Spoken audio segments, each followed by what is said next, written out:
Two governors, Chris Christie, screen left, Andrew Cuomo in the center, and one former governor, Bob McDonnell, screen right, making headlines lately. But it seems the press giving a pass to the guy in the middle, Mr. Cuomo, a Democrat.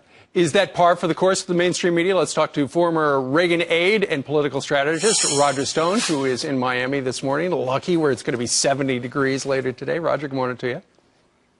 Great to be with you, Steve. You know, we always talk about the double standard here. It really does seem like the Republicans do get whacked a lot more than the Democrats, doesn't it?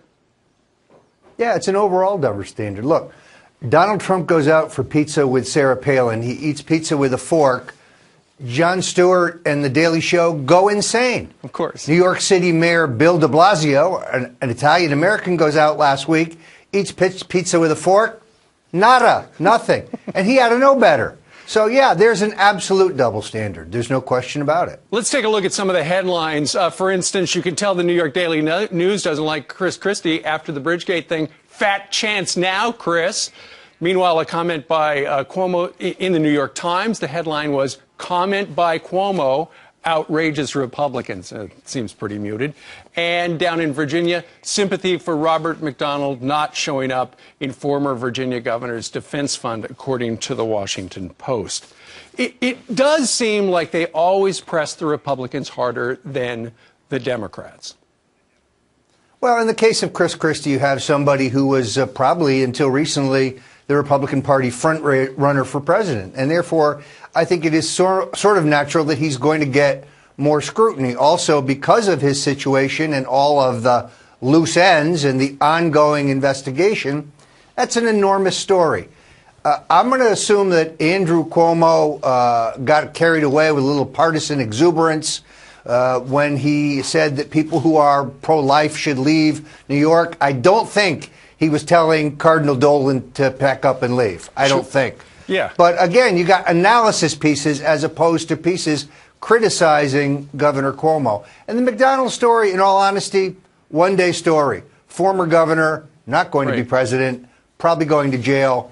Come and gone. Well, I think the real contrast, though, is between Christie and Cuomo. You know, Christie, he was leading Hillary Clinton in one poll of people who might run for president next time around. And if Hillary does not run, then Andrew Cuomo certainly would want to do that. But it just seems crazy. For instance, the Media Research Study Service Center, that is to say, did a study and looked at the number of times the Chris Christie Bridgegate thing was covered versus the president targeting conservatives with the IRS. And in 2 days, TB provided 44 times more coverage of Christie than 6 months of Obama's IRS scandal. Once again, just a little tilted in favor of the Democrats.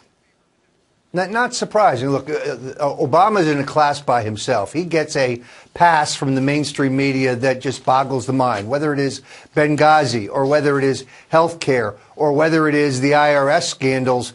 It'll be a one-day story, a two-day story. You don't get the relentless drip, drip, drip that you do. But as you know, Steve, most reporters are liberals, most editors are liberals, most TV producers are liberals, and they can't help their own views seeping into their coverage. It's not true of all the media. It's true of much of the media. You are right about that. All right. Roger Stone, who's been working in the media and politics for a long time. Sir, thank you very much. Have a great weekend down there in Miami. Great to be with you. Great to have you.